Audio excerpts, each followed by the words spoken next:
Hey guys, how you doing? Hope you're doing well and healthy. Welcome to Arteman's Life. My name is Ali. So getting right into it, this is the second part of my modularization, if that's a word, of the Harry Potter Astronomy Tower and Clock Tower sets to build some kind of medieval church cathedral type building, which is going to fit into my neighborhood of culture. In the last time I talked about kind of the base, what I've done so far. Now I'm really happy because I've finally managed to sort out the whole structure. So the main structure is all done, it's all modular, and the only thing now is really the fun part to do, which is going to be all the details, etc. But I thought let's just do a quick video, show you what I've done, how I've done it, and I hope that inspires you for your future builds as well. All right, catch you in a bit.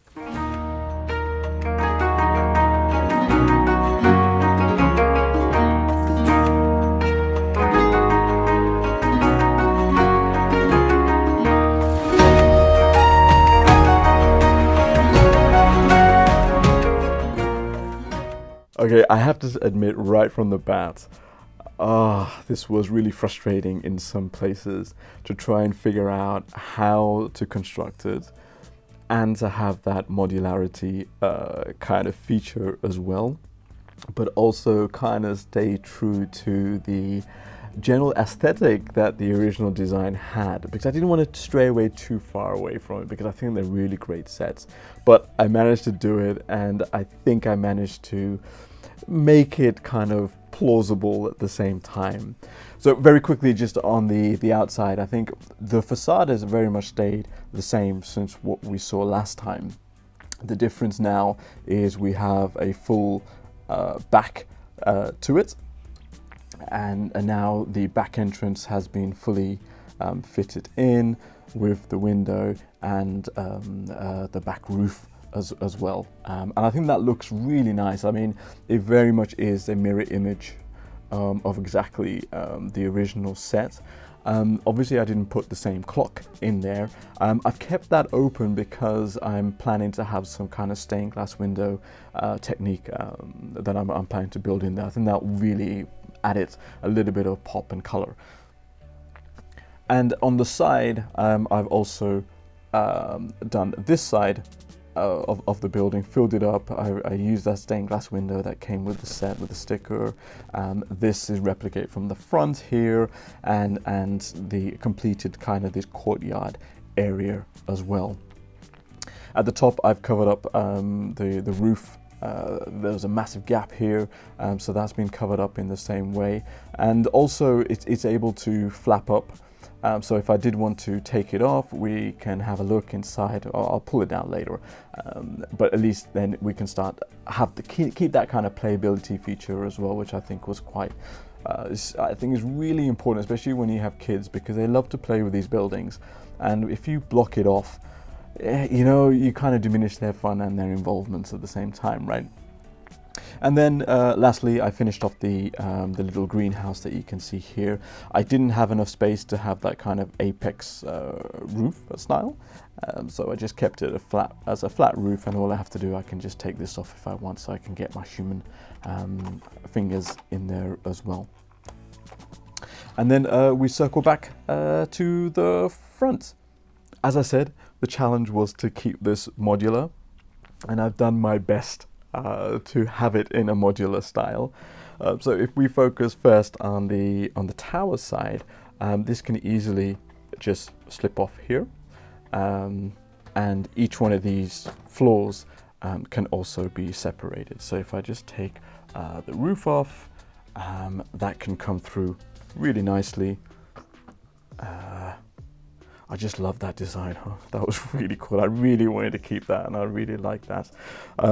You'll see here, I try to do my best in covering up that little space with this wedge plate, and I think I managed to do it. I mean, it looks a bit weird from that side there, but not too bad. I think we got away with it.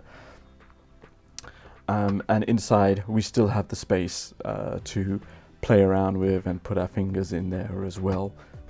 So that's the tower all disassembled, and again I've tried to keep it easy to still play around with. and adjusted some of the interiors. I think a lot of the interiors still need to be done, but I wanted to at least have the option to take these apart, and then we can still keep the feature as well. So that's the tower modular sections. So for the clock tower side of the building, I'm at the back now. The first section that we can take off is the roof at the back. There's a reason why I didn't have this whole section of the roof as a modular floor. It wasn't just because I was lazy, although that had a little bit of a factor in there. But no, the main reason was for this here, because this is connected up by some snot bricks. And you know, if I take this off, you can't really rest it on the table because you've got this little bit sticking in. So I decided, let's just keep this section stuck as it is, and then keep just the roof bit to come out, because then you can still play and mess around in there. I did have to take the little gear that was here, originally here to spin the clock hands. Is one of those things we just had to get rid of due to space, because I needed this area to capture the floor with. This whole section can then be taken off as one whole area, and I think that still works quite nicely. And I even added another feature that all I have to do if I want to play, we can just take the front window or wall off there, and then it allows easier access. You can even take this off if we need to as well. It's nothing major, but then at least it gives access to play, and for me then to easily fix the interiors or decorate the interiors quite well. But I'm really now starting to use this technique for a lot of my buildings at the moment, purely because for that play feature and to get our human hands and actually play with these buildings, because it's such a shame that we build these buildings and then they just stay there. And when I see my son trying to play with them, I want to make it easier as well, and for me, so we both can play together and create stories, and I think that's really important. So that's the roof, the second floor, and then at the base, it's all firmly stuck in, as you saw last time. There's not much difference in here. Now, you will notice there is no way for a minifigure to get up and to each of these rooms within there. I will do this. I've put it on hold for the moment, but I will fix every area so there is a way for a minifigure to be able to access each room, be it via a stairwell or ladders or some other ingenious way we can do it. But for now, I really just wanted to get the base structure done, because it's very solid now, and that's what I was looking for, so I can easily move this around the city, and there's no loose parts or danger of, you know, the whole building falling apart, and that was the key thing for me, and I'm really happy I've done that now. Now, the next step is the fun. This is where the fun begins, of now decorating it, making it all pretty, adding some texture in there. And from the last video, thanks for all your comments. You suggested some leaves like this, like in the police station. So I've kind of preempted that. I still need to put a lot more places in order to do that, to put some foliage around there to break it up. Some of you also mentioned different colored masonry bricks to try and add some texture, or some snot techniques, or those little ingot plates as well.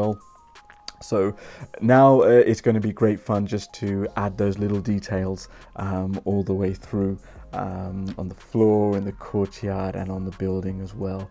And I can't wait to do that, and that will be the next video, to hopefully show a more or less finished version. But I hope that you've enjoyed that for this little quick update, and I really hope it inspires you. Let me know. I've seen some great mocks based off these two sets. I'd love to see some of yours. Thanks for all the suggestions and comments and really kind words from the last video. It really made me smile so much, and you know, you guys are absolutely awesome. So until next time, catch you later. Take care of yourself, stay healthy, peace and love.